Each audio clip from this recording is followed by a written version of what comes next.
Talk about a crusher. Yes! Oh! Are you kidding me? And gone!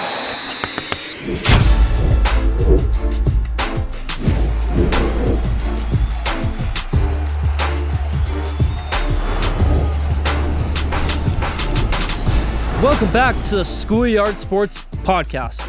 I'm the host of this podcast, Lane Frank. We're on episode 239. So we're 239 episodes through, and I got an action-packed episode planned for you. We're going to have sports internet personality at That Guy Garf, Adam Garfield, joining us on today's episode. We're going to talk a lot about college football, NFL. I'm going to talk about college basketball in this episode, a little MLB, and a lot more on episode 239.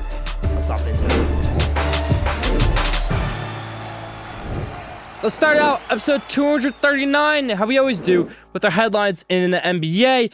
My MVP pick, my Defense Player of the Year pick, Victor Wembanyama, who had been playing at MVP DPOY level, is going to miss a few weeks due to a bad injury. So tough to see with Wemby going down, fragile. I hope this doesn't become a pattern for the rest of his career. Stephen Curry and LeBron James said no to going to the Olympics today. They will not be playing on that 2028 team in Los Angeles. Draymond Green gets into it with a fan the other night. I thought that was interesting to see. Draymond can't keep his cool. That's my main reaction, main takeaway from that. And the last thing we're talking about in the NBA here, which I didn't get to talk about last week, is Nico Harrison has been fired from the Dallas Mavericks. Shocker that is. Not really. Nico Harrison, long time coming to be fired. But hey, his roster is his. Let's see if he can play out. Klay Thompson, AD, Cooper Flagg, will it work out in his favor? We'll have to see. Next thing, let's move over to the NFL, where the Patriots kicked off week 11 with a win over the New York Jets. Nice one for them. They move into the second seed in the AFC. Miami Dolphins went over to Madrid and got a win over the Washington Commanders, and it makes Madrid never want to see a football game again. That game was terrible. Next one, Carolina Panthers, huge win on Sunday over the Atlanta Falcons. Big comeback. Bryce Young, probably the best game of his career, and they're 6-5, everybody. Buffalo Bills, 44-32 with the Tampa Bay Buccaneers. I like the way they ran the ball, I like the way they threw that ball. They played defense at the end of the game, got those stops. They looked like a Super Bowl winning team on Sunday. Houston Texans keep on winning with Davis Mills at quarterback. They got a nice one over the Titans on Sunday. Nico Collins is fighting the ball again. So maybe people are going to start quarterback controversy. Davis Mills, C.J. Stroud. I wouldn't say all of that, but I would say Davis Mills can play some football, some starting football in this league. Next team I want to talk about, Chicago Bears, moving into the 3 seed in the NFC in sole possession of the NFC North, playing great football. Ben Johnson, Caleb Williams, they're just doing everything right. It seems like they're 6-3 in the year and playing good football. Green Bay Packers went to MetLife Stadium on Sunday and they got a win, 27-20, but it wasn't all green skies. It wasn't all perfect blue skies. It was more of Jameis Winston putting on a show for a little bit, then falling back, then Jordan Love played some good football, and Matt LaFleur trying to lower his hot seat a little bit. Packers got that win.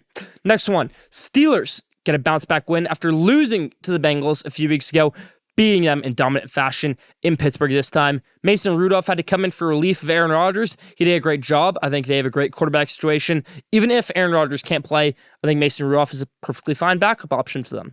They got a nice win. They're playing some good football.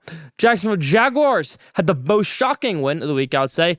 35-6 over the Los Angeles Chargers. Chargers, you think they're finally finding their groove again until they do that game. And for the Jaguars, you think they're finally falling off that cliff. But no. Trevor Lawrence, great game after a bad game last week. The Houston Texans, they played well. They got the win, 35-6 over the Los Angeles Chargers. Los Angeles Rams are the 2 seed, in the NFC. They got a great win on Sunday over the Seattle Seahawks, saying the Seahawks is 7-3. And, obviously, the Rams, 8-2. Kyron Williams run the ball great. The receivers, Puka Nacua, Devontae Adams. Devontae Adams, 1 catch, 1 yard, 1 touchdown on Sunday. Perfect stat line for the future Hall of Fame receiver. San Francisco 49ers went back to Brock Purdy at quarterback on Sunday, and it worked out for them. So we'll see what happens the rest of the year. They play on Monday Night Football this week against Carolina Panthers, a game I'm excited to see.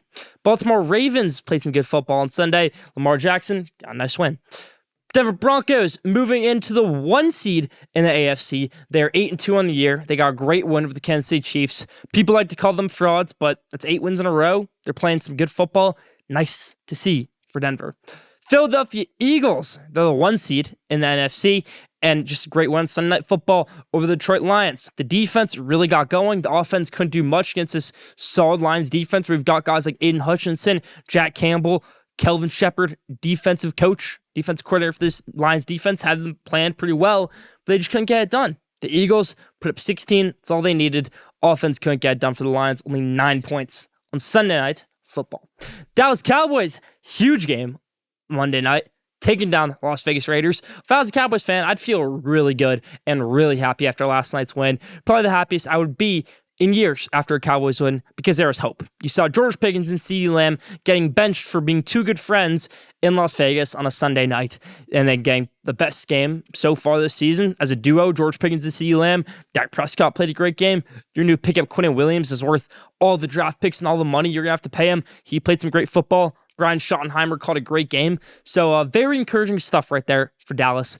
And for Las Vegas, my takeaways are Chip Kelly's a college coach. Why is he always in the NFL? Why do you draft a running back if you don't have an offensive line? These are questions I don't know the answer to if I'm Las Vegas. That's about it for the headlines this week. Leave your thoughts in the comments.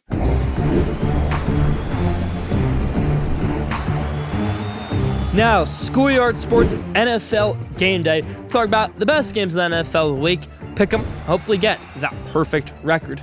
First one, Bills versus the Texans. I talked about Davis Mills. I think he's going to play well in this one, but I like Josh Allen. So I think Josh Allen, the Bills, they've been playing some great football. They get it done on Thursday Night Football.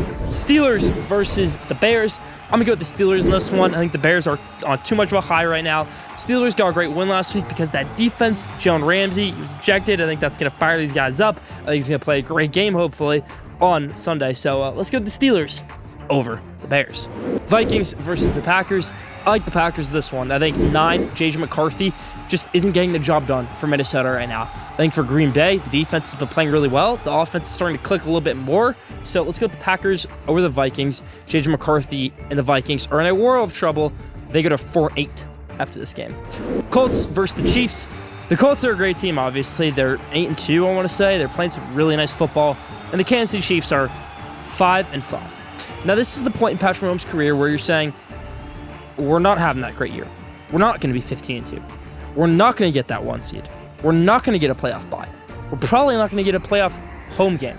So what can I do for the rest of the regular season to close this out and even make sure we get into that playoff spot? And I think he makes the right moves this week. I really do. And I think they get a nice upset win over the Indianapolis Colts at home. Eagles versus the Cowboys. I talked about the Cowboys a lot in the last segment, and I talked about the Eagles too. And I think the Cowboys just had a great game last week. I want them to ride that mojo into Philadelphia against them in this one and get the win. Cowboys over the Eagles. Bucks versus the Rams.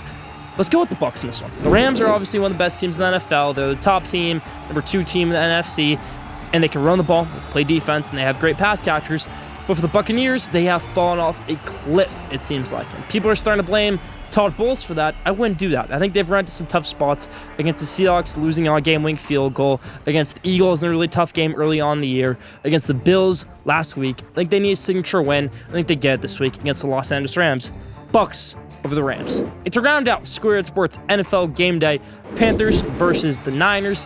Let's go with the Niners in this one. I think Mac Jones isn't going to play this one. Brock Purdy will, but if they need Mac, he'll step up. But let's go with the Niners. I think they've found out a lot of their issues this year. They fixed them. Look at the defense. It's struggled a little bit too, but Jake Moody, they cut him earlier in the year. Lee Pinheiro has been a very big bright spot for them as their kicker. They might need him in this one, so let's go with the Niners over the Panthers. I think Bryce Young falls off after a great game he had last week. That's about for Schoolyard Sports NFL Game Day.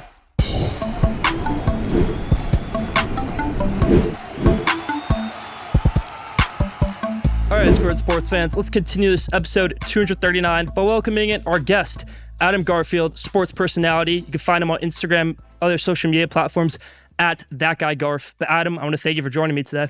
Yeah, of course, man. Thanks for having me.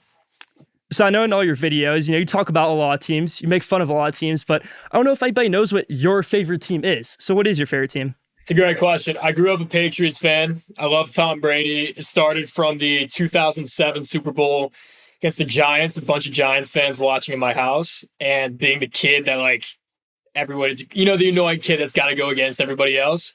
That's why I kind of started liking the Patriots. Fell in love with Tom Brady, Julian Edelman. My dog is named Brady now. Also, I have a love for the Chargers. I love their logo. I love their colors too. So for me, I grew up a little bit of a Seahawks fan, watching that Super Bowl, but then Ben McAdoo for the Giants turned me into a Giants fan back in 2016. I've had to ride it out there since. But, Jackson Dart, we're figuring things out with him. We'll see how that goes. You never know with these young quarterbacks. I love Dart. I love Dart and Scattergood. I think they're a great young backfield. I think it's interesting. You got a lot of young quarterbacks in the NFL like Dart. So I want to play this game with you where we go through some of these NFL quarterbacks and you tell me if you really think that one day they can turn into a franchise quarterback. All right, so just give me some quick answers here. Let's start with 9, JJ McCarthy. I'm the biggest Michigan football fan, so I'm a little disappointed to see this guy turn into a meme, but let's see how he can do. I think 9 can be a franchise quarterback, yeah.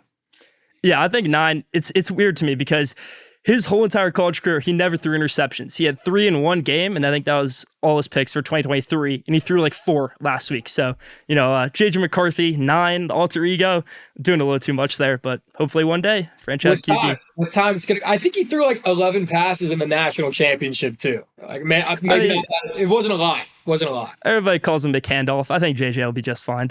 Why do they call him McCandle? McHandolph. You'd always hand off the ball in college. Oh, every play is a handoff. Let's go with the next one. This one's interesting. I'm going to say Mac Jones. And you said you're a Patriots guy. So, at one point in time, you looked like a franchise QB and then, struggled, bounced around to the Jaguars, 49ers now. And he actually played really well in relief of Brock Purdy the past few games. But, he's not going to play anymore. But we saw it with Sam Darnold where he went from 49ers backup to Vikings starter, now Seahawks starter, MVP candidate. What do you think the future holds? And can Mac Jones be a franchise quarterback? I love the comparison with Sam Darnold. I think that is his best scenario career path. It just depends if he's going to get that opportunity again, but he played well. I think there still is a chance he can be that franchise quarterback, but if not, he's a great backup. Now, this next guy, I know you do a lot of videos on him, and he kind of does it to himself. Tua Tagovailoa. Yeah, I think this season especially, he's kind of showing that he might not be a franchise quarterback. He's going to have to figure it out, but I'm going to say no. What do you consider a franchise quarterback? A quarterback that is continually going to keep you in the race and potentially take you to Super Bowls? I don't think he's that guy anymore. I don't even think he's a Pro Bowler at this point, too. I think, it's so weird because we saw him in college, and his best strength in college was the way he would pass the ball, the way he could, move around the pocket. He doesn't do any of that anymore. He's a lefty. I'm a lefty, too, but I'm going to discount him for being that. He's done nothing this year. I would say no. I think the window for Tua to be the franchise quarterback is starting to fade. All right, I got 2 more for you. Jordan Love. Jordan Love, yes, 100%. I think I'm a big fan of Jordan Love, his game. I think the mistakes that he makes, it's just reminds me what Josh Allen did earlier in his career, where he's trying to push it a little bit more than he should. But I love his game. I think he's a franchise quarterback. Look, I think it's completely unfair to compare him to Rodgers, compare him to Brett Favre. This guy's won a playoff game. He's definitely a franchise quarterback. I think he's going down the complete right path. And there's a lot of talk about maybe firing Matt LaFleur. I don't think that's a smart decision. A couple rough games here and there, but losing to the Panthers is going to do that to you. All right, what about Shedeur Sanders to finish off this? Shedeur, we saw him in action. Oh, that was terrible on Sunday, it looked like. 2 plays were great, and then I think he finished, 2 for 16? Something maybe even better than that, but nothing good. Stuff with Shedeur, he was good at Colorado for 6 games, and then it kind of started to fall off. I'm going to say no, he can't be a franchise quarterback, but I would love for him to prove me wrong and go be successful. I would love nothing more for him to prove me wrong on this. Look, he's in an awful position. I think, Browns aren't helping him out at all. Kevin Stefanski's just done coaching malpractice with him this whole time. It's not a good situation to be around another rookie quarterback, be in a bad QB room. He would benefit from being with a good team, being a backup. He's a backup anyways, so hopefully Shedeur can figure it out. We'll see. I like you said, I think it's a horrible spot for both Dylan Gabriel and Shedeur. I don't get it. Just draft one. Why draft both of them? I don't know. I think the plan was just to draft Dylan Gabriel, and then, Shedeur's on the board. Why not go for it? People always said for the Browns back in the day, just draft all quarterbacks and see if it works out. Shedeur could be the best quarterback in the CFL. I'm just saying, he could probably go win 4 in a row. Yeah, maybe if they bring back the UFL, we'll see what Shedeur can do. Shedeur on the Roughnecks, why not? All right, let's switch gears here a minute to college football. So, Lane Kiffin is obviously a big personality in college football, rightfully so. He's has Ole Miss Rebels, a great team. He's been there for a long time. He's been there since 2019, which some people don't realize. And this LSU job is open for him. And this LSU job is a great job where I think he could do really big things there. He's done great things in the South at Bama, at Tennessee, now at Ole Miss. Do you think Lane Kiffin and LSU could come together and that be a good pairing? I've seen a lot of rumors, and they might be true. I'm not totally sure that he's been taking his jet, going to visit with LSU, maybe Florida.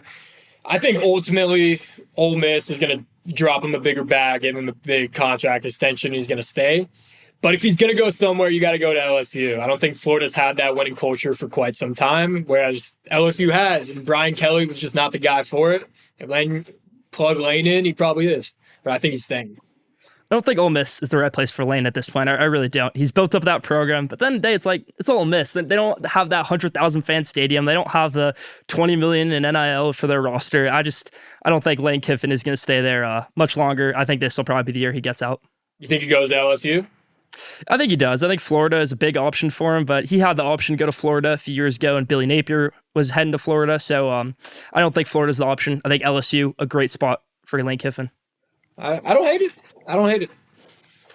Now, I know you're a Texas guy. You went to Texas, and obviously this season's been a bit up and down. You start out preseason number 1, and Arch hasn't been so bad where you could push him out, but he's definitely not good enough to where he can go to the NFL. Is that something you could see where it's like Steve Sarkisian just doesn't want to be there next season? He wants to go to the NFL, move on from college football, because you don't want to have Arch as your quarterback again, but you also don't want to push him out, and college football's changing so much. So big future for the Texas Longhorns. We'll see if it's without Sark or without Arch. Yeah, I think a lot of people are talking about Sark, maybe looking at the Titans job. He shut that down. I think in terms of just the buyout and what you're getting from getting fired as a coach, you might as well stick around and ride it till the wheels fall off. I think Arch, what I noticed last year and this year, there's a huge change in his mechanics, just the way he throws it. I think, Ohio State game definitely rattled. That's a tough first start regardless. He's picked it up the past couple weeks. Georgia's tough, but that's Georgia. But he needs to step it up, and I'm sure he will. Yeah. Last question I got for you, and let's stick with college football. Bill Belichick. Obviously, you're a Patriots fan. You know all about Bill Belichick, and it's been a rough ride with North Carolina. I mean, they're not going to make a bowl game. They're 4-6, but they have the 15th best recruiting class for next year, which is obviously one of the best North Carolina has ever had. I still do think that this could work out in some way, but when you look at teams that have big personality coaches like Deion Sanders, like Bill Belichick, the rosters aren't necessarily built the way that college ball roster should be built. You see that at Colorado, you're starting to see that at North Carolina. Could this in any way work out in the long run to where maybe they can be a top contender in college football? I think so. I feel like you need 3 to 4 years to actually build your program. And like you said, the big personality, it's interesting with Belichick because he isn't necessarily not flamboyant, but he is an obnoxious guy talking to the media like crazy. He's more of that quiet figure. But I think now with the addition of his world famous girlfriend, Jordan, he is becoming that couple personality. Ultimately, it's not my spot to talk on someone else's relationship, but I think she does more harm than good for the UNC. And if I was a recruit, I'm going to UNC, I'm going to get a bag, but also, am I going to have to deal with questions nonstop about my coach's girlfriend who's my age? I don't want to deal with that. Look, I think North Carolina and Bill Belichick could honestly last longer than Bill Belichick and Jordan Hudson, but I don't know who he'd pick if he'd pick Jordan Hudson or North Carolina football at the end of the day. I feel like I don't even think he knows the gravity of it because he's not on social media and how big of a deal it really is, but I think it can work out. Give it a couple years, 3-4 years if he's still kicking, and if not, what are you going to do? Move on. Hey, you gotta move on. All right, Adam, I want to thank you so much for coming on. Your content's the best, makes me laugh every time. Everybody should go follow you at That Guy Garf. But still more to come, episode 239. I want to thank you for coming on. Appreciate you, bro. Thank you so much.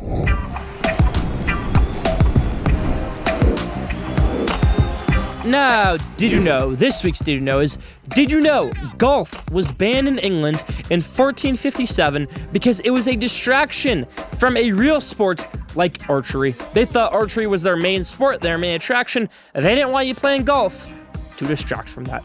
Didn't know that? Leave that in the comments. That's about for Did You Know this week.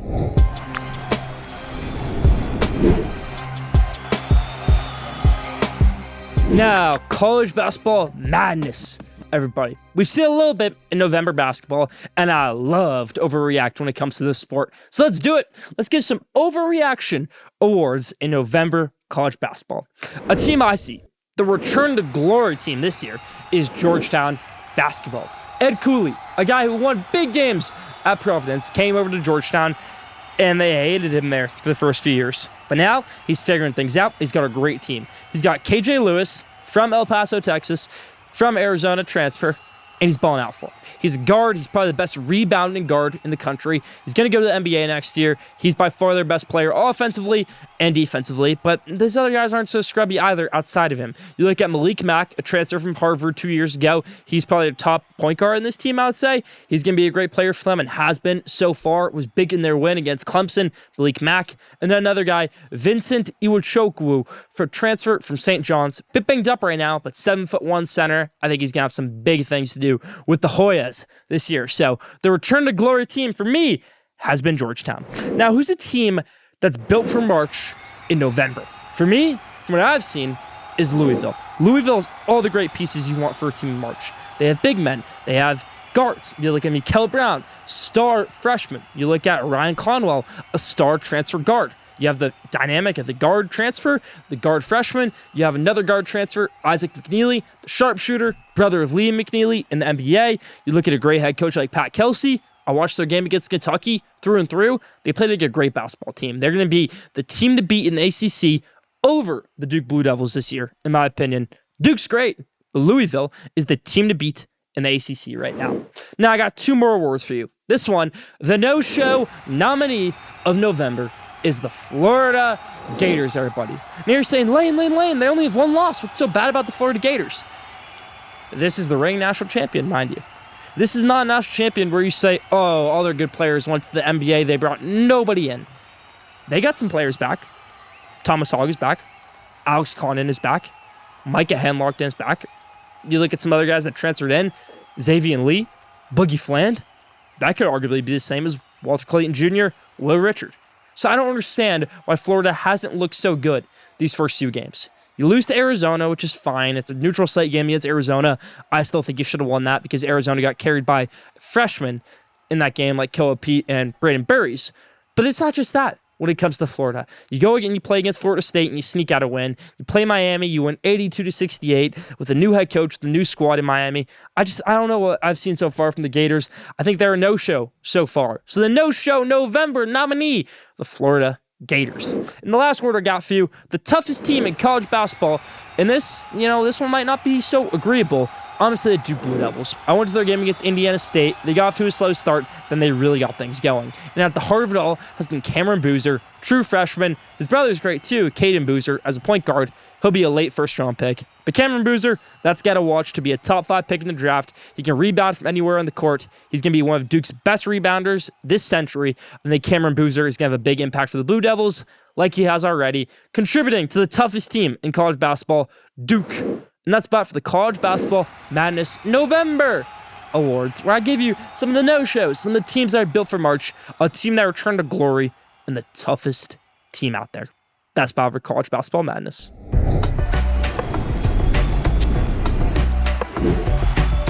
Now, the top 25 in college football showcase. We're nearing the end of this season, and that's hard for me to think about. It really, really is. I can't wait for this top 25 and the 6 hot takes that are coming up for you next. Some of the hottest hot takes we've had yet. But first, gotta get through the top 25. Now we roll 25-1. 25, Houston. 24, Missouri. 23, James Madison. 22, Pitt. 21, Tulane. 20, Tennessee. 19, Texas. 18, Virginia. 17, Michigan. Go Blue. 16, Miami. 15, Utah. 14, USC. Trojans, great this week. 13, Georgia Tech. 12, Vandy. Big game against Kentucky, upset watch potentially. 11, Notre Dame. 10, BYU. 9, Alabama, reeling after the loss last week. 8, Oklahoma, they beat them. 7, Texas Tech. 6, Oregon, showdown with USC this week. 5, Ole Miss. Lane Kiffin, is he staying? Is he leaving? I don't know, they're playing good football. 4, Georgia. 3, Texas A&M. 2, Indiana. 1, Ohio State. Let me break down this top 12 and a few of the teams on the outside looking in. Ohio State stays at number 1. Indiana stays at number 2. I kept Texas A&M at number 3. They're undefeated. They had the best comeback in college football this year. 30-3. They come back at halftime. They win 31-3. Just a great all-around showing. Georgia, dominant against Texas. They had that one loss to Bama, but looking like a great football team since then. They're at number 4. Ole Miss is number 5. One loss in the year on the road to Georgia in a great game. I think Ole Miss is going to be just fine. We'll just see if they keep on to their head coach for the playoff. 5, Ole Miss. 6, Oregon. I think we're going to learn a lot more about Oregon this week at home against USC. We haven't seen Oregon go on the road in a really hard game yet. Penn State we thought was, but obviously Penn State isn't that good of a team anymore. So I want to see Oregon show up at home. They didn't do it against Indiana. I want to see them do it here against USC. If they can't, I think they're fraudulent. 6, Oregon. 7, Texas Tech. They just keep on rising for me. They're a great squad.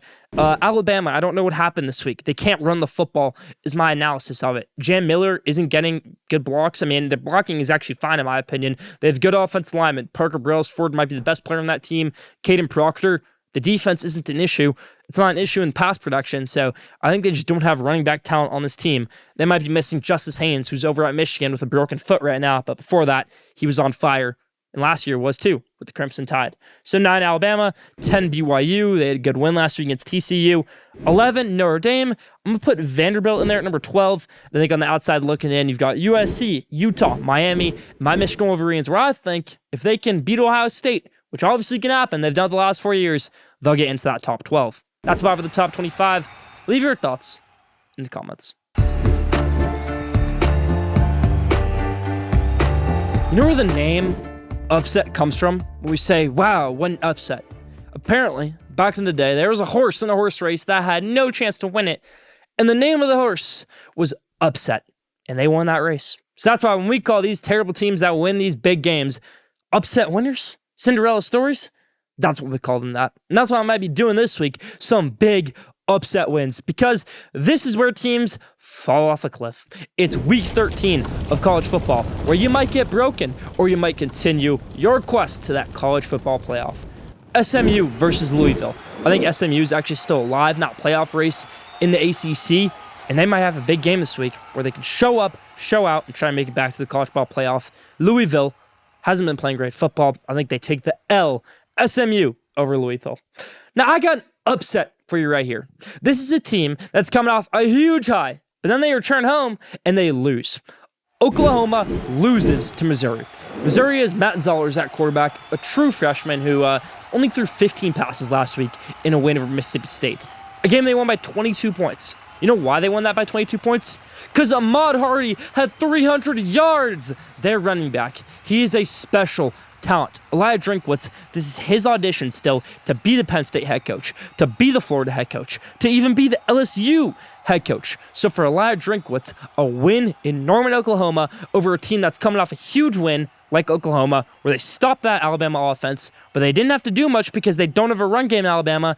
I think Ahmad Hardy is going to show up and show out, and I think he's going to run all over this Oklahoma defense. Justice Haynes had some few good looks against Oklahoma in week 2 of the college ball season. Ahmad Hardy does a better job than he did and gets the win. So Missouri, they're ranked. They're not going to make playoff, but I think they have a great opportunity this week to show up, show out, and get a great win over the Oklahoma Sooners and knock the Sooners out of the playoff race. Now, we got another huge upset right here, and this one might be the biggest one of the season. Arkansas over Texas. This is crazy because Arkansas is 2-8 and they haven't won since September 6th. But go look at their schedule. Go look at their games. Every single game except the Notre Dame blowout has been a one-possession game. You almost beat A&M. You almost beat LSU last week. You're up 14-0 at the end of the first quarter. You almost beat Tennessee. Keyword is almost throughout all of this. But for Texas, a team that lost last week against Georgia, a team that's looking ahead to Texas A&M, they get upset by Bobby Petrino and his last big act in college football, interim head coach. Arkansas over Texas, because that's college football for you. When you haven't won since September 6th, why don't you knock out a team in week 13 of the college ball season? Let's have another team being knocked out of the college ball playoff, and that's Kentucky over Vanderbilt. Kentucky has found a huge spark in quarterback Cutter Boley this season when he started over Zach Calzada, and the Wildcats have had some good games this year. They almost beat Ole Miss. They went to overtime against Texas. They destroyed Florida 2 weeks ago. They beat Tennessee Tech last week, which is a D2 team, but hey, it's a win. You're coming off that big win against Florida. A team like Ole Miss, they couldn't blow out Florida, and Kentucky was able to do it. So I think Kentucky rides their momentum. Kentucky over Vanderbilt and ends Diego Pavia's career. It's all I'm getting for Vanderbilt, but Cutter Boley shows out for the Kentucky Wildcats. This basketball team for Kentucky is having a rough start so far. But hey, the Wildcat football team, they get it going on Saturday. I got two more picks for you right here. Georgia Tech over Pittsburgh in a huge ACC game.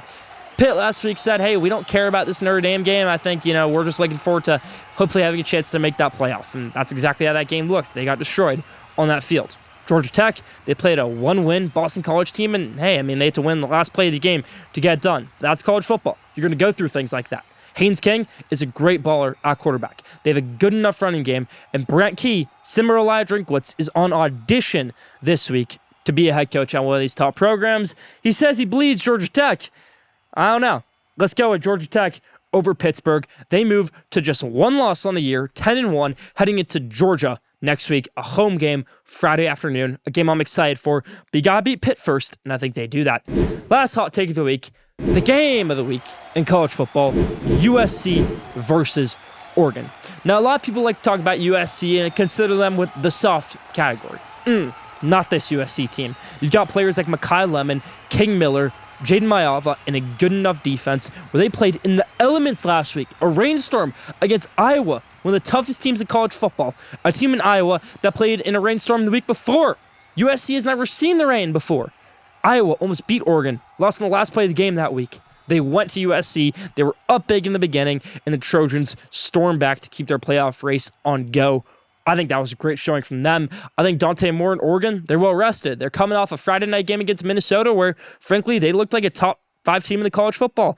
I still think Oregon has all their chances ahead of them, even if they lose this game. But you're going to lose this game, Oregon. USC gets the biggest win of the Lincoln Riley era on the road at Oregon. USC, Trojans over Oregon. That's about college football showcase. Told you, the upset reigns supreme in Week 13. Get ready for it. Teams looking ahead, teams looking back. Gets you caught with an upset. That's about our college ball showcase, Week 13.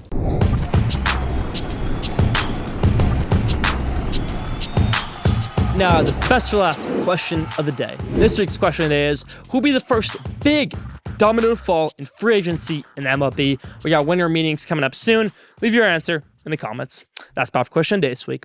That's about for Schoolyard Sports Lane Frank, episode 239.